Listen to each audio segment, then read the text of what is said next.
வாழ்க வையகம், வாழ்க வையகம், வாழ்க வளமுடன். குரு வாழ்க, குருவே துணை. அன்பானவர்களே, அனைவருக்கும் வணக்கம். நம்மளுடைய சேனலை சப்ஸ்கிரைப் பண்ணாதவங்க அன்போடு சப்ஸ்கிரைப் பண்ணிக்கோங்க. நீங்களும் இந்த நிகழ்வை பற்றி முழுமையாக தெரிஞ்சுக்கணும்.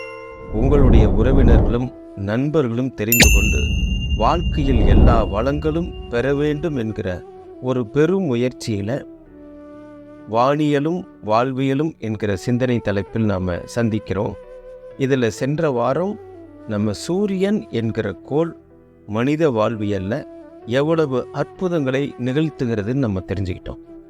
இந்த வாரம் சந்திரன் என்கிற கோள் மனித வாழ்வியலை எப்படி வழிநடத்துகிறது என்பதை தான் இன்றைக்கி நம்ம பார்க்க போகிறோம். இந்த சந்திரனை தான் மாத்ருகாரகன் என்று சொல்வார்கள், மனோகாரகன் என்று சொல்வார்கள். இந்த சந்திரன் எப்படி இருக்கிறது ஒருவருடைய ஜாதகத்தில் என்பதை வைத்துதான் அவருடைய தாயாரினுடைய நிலை உறுதி செய்யப்படுகிறது. அதே மாதிரி அந்த ஜாதகருடைய உடல் வலிமை, அவர் என்ன உத்தியோகம் பார்க்குறார், அவருக்கு வயிற்றில் ஏற்படக்கூடிய கோளாறுகள் என்னென்ன, அவருடைய உறக்கத்தினுடைய இயல்பு என்னென்ன, அவருடைய நுரையீரலுடைய வலிமை எப்படி இருக்கும், அவருடைய ஆரோக்கியம் நிலையாக இருக்குமா இருக்காதா, அவருடைய உடல் தூய்மை எப்படி இருக்கும், அவருடைய இடது கண் எப்படி இருக்கும், பெண்களாக இருந்தால் வலது கண், ஆண்களாக இருந்தால் இடது கண், இதெல்லாம் எப்படி இருக்கும் என்பதை இந்த சந்திரன் தெளிவுபடுத்துகிறது. அந்த சந்திரன் ஒவ்வொருவருடைய ஜாதகத்திலும் எந்த இடத்தில் இருந்தால் என்ன மாதிரி அவர்களுக்கு பலன் தரும், இந்த விஷயம் நம்ம கொஞ்சம் முடிஞ்ச வரைக்கும் எளிமையாக பார்க்கலாம். சந்திரனுக்கு சொந்த வீடு கடகம். யாருடைய ஜாதகத்தில் கடகராசியில் சந்திரன் இருக்கிறதோ அவர்களுக்கு அது ஆட்சி கிரகமாக இருக்கும். அதே மாதிரி ரிஷபராசியில் சந்திரன் இருந்தால் அவர்களுக்கு அது உச்ச கிரகமாக இருக்கும். சந்திரனுக்கு மட்டும் பகை வீடுகள் என்பது கிடையாது. நட்பு வீடுகள் அப்படின்னு சொன்னால் மிதுனம், சிம்மம், கன்னி, இந்த 3 வீடுகளும் சந்திரனுக்கு நட்பு வீடுகள். சம வீடு அப்படின்னு சொன்னோம்னா மேசராசி, துலா ராசி, தனுசு ராசி, மகர ராசி, கும்பராசி, மீனராசி, இந்த 6 ராசி வீடுகளும் சந்திரனுக்கு சமத்தன்மை உள்ள வீடுகள்.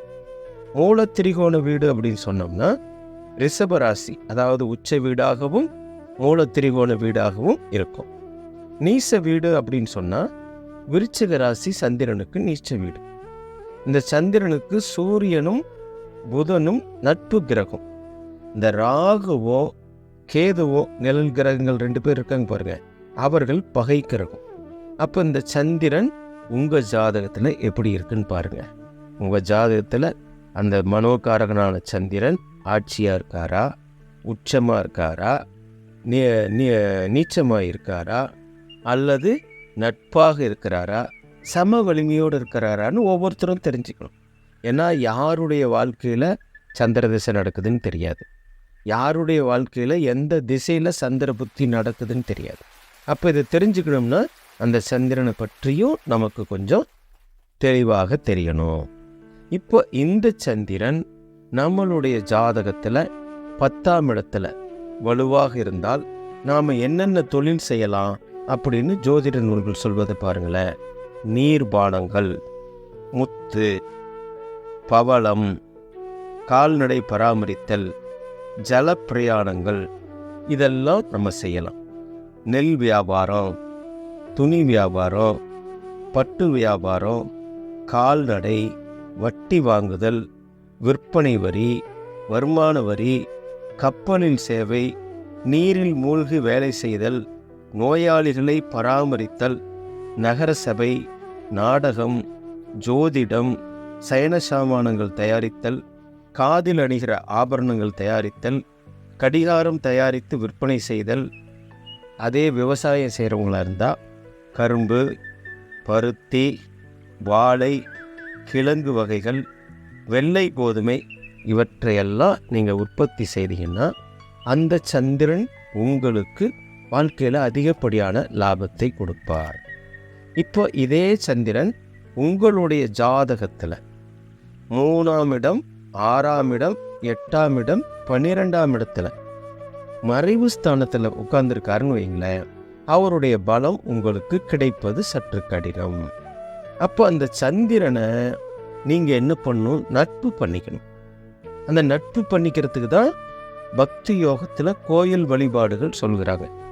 எந்த நாளில் நீங்கள் சந்திரனை வழிபாடு செய்தால் அதற்குரிய பிரீத்தி தெய்வங்கள் எதுவோ அதை தெரிந்து வழிபாடு செய்தால் உங்களுக்கு முழுமையான பலன் கிடைக்கும் அப்படின்னு ஜோதிட நூல்கள் உங்களுக்கு வழிகாட்டுகிறது. அதே ஞான யோகத்துக்குள்ள உள்ள வரீங்கன்னு வச்சுக்கோங்க. ஞான யோகத்தில் எளிமையாக இந்த சந்திரனை எப்படி நாம் நட்பாக மாற்றிக்கொள்ள முடியும், இதைய இந்த நூற்றாண்டு மகான் அருட்தந்தை யோகிராஜ் வேதாத்ரி மகரிஷி அவர்கள் மனவளக்கலை யோகா என்கிற யோக மார்க்கத்தில் எல்லோரும் இந்த 9 கோள்களுடனும் தன்னை இணைத்து கொண்டு கோள்களினுடைய குறைபாடுகளை நீக்கி கோள்களிலிருந்து வலிமையை பெற்றுக்கொள்ள முடியும், ஆற்றலை பெற்றுக்கொள்ள முடியும், சக்தியை பெற்றுக்கொள்ள முடியும் சொல்லிட்டு பஞ்சபூத நவக்கிரக தவம்னு ஒரு தவம் வடிவமைச்சிருக்காங்க. அந்த தவத்தில் அருட்தந்தை அவர்கள் இந்த சந்திரனை பற்றி எவ்வளோ அற்புதமாக சொல்கிறாங்கன்னு பாருங்களேன். இந்த சந்திரன் என்கிற கோள் நம்ம இருக்கக்கூடிய பால்வெளி மண்டலத்தில் சூரியனிலிருந்து 3வது சுற்றுவட்ட பாதையில் சுமார் 9 கோடி மைல்களுக்கு அப்பால் வலம் வந்து கொண்டிருக்கக்கூடிய கோள்ங்க. அதே 3வது சுற்றுவட்ட பாதையில் தான் இந்த பூவுலகமான பூமியும் வலம் வந்து கொண்டிருக்கிறது. இந்த பூமிக்கும் சந்திரனுக்கும் இடைப்பட்ட தூரம் இருக்குது பார்த்தீங்களா, அது 2,30,000 மைல்கள்னு ஒரு கணக்கு சொல்கிறாங்க. இந்த சந்திரன் 29 நாட்களுக்கு ஒரு முறை தன்னைத்தானே சுற்றி கொண்டு பூமியை சுற்றிட்டு வருதுங்க. இந்த சந்திரன்லேருந்து எப்படி அந்த காந்த அலைகள் வருதுன்னு பார்த்தீங்கன்னா, வெண்மை நிறமான காந்த அலைகள் எப்பொழுதும் வந்துக்கிட்டே இருக்கு. இந்த காந்த அலைகள் என்ன பண்ணுது? இதுதான் மனித உடம்புல இரத்த ஓட்டத்தை சீரமைக்குதுங்க. இந்த காந்த அலைகள் தான் இரத்த ஓட்டத்தை சீரமைச்சு ஒரு மனிதருக்கு தேவையான மதிநுட்பம், அறிவு மேன்மை, வாழ்க்கை வளம் இவற்றை எல்லாவற்றையும் தரக்கூடியதாக இருக்கிறது. அப்போ இந்த சந்திரனுடைய காந்த அலை கதிர்களை நம்ம ஏற்றுக்கணுமா இல்லையா? அதை ஏற்று நம்ம உடம்போடையோ உயிரோடையோ ஒன்றுபடுத்தி கொண்டோன்னு வச்சுக்கோங்க. இந்த சந்திரன் நம்மளுடைய ஜாதகத்தில் மைனஸான இடத்துல இருந்தால் கூட ப்ளஸ்ஸாக மாற்றிக்க முடியும்.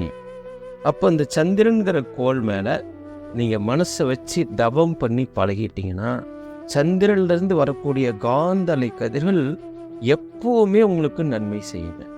அந்த சந்திரன் மேலே எவ்வளோ நேரம் மனசை வச்சு தவம் பண்ணும்?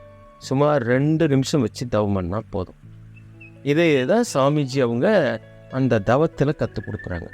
நீங்கள் உங்கள் ஊருக்கு பக்கத்தில் இருக்கிற மனவளக்கலை மன்றம் போய் அங்கே ஒரு ஆசான் துணையோட நீங்கள் தியானம் கற்றுக்கொண்டு இந்த பஞ்சபூத நவகிரக தவத்தை கற்றுக்கிட்டு நீங்கள் செய்ய ஆரம்பிச்சிட்டிங்கன்னு வச்சுக்கோங்க, உங்களுடைய வாழ்க்கையில் இன்று முதல் வெற்றிங்க.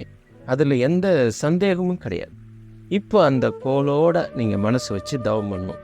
சில பேருக்கு இப்போ 3ஆம் இடம், 6ஆம் இடம், 8ஆம் இடம், 12ஆம் இடத்துல சந்திரன் மறைஞ்சு போச்சுன்னு வச்சுக்கோங்க, அவங்களுக்கு அந்த ஆற்றல் கிடைக்காது.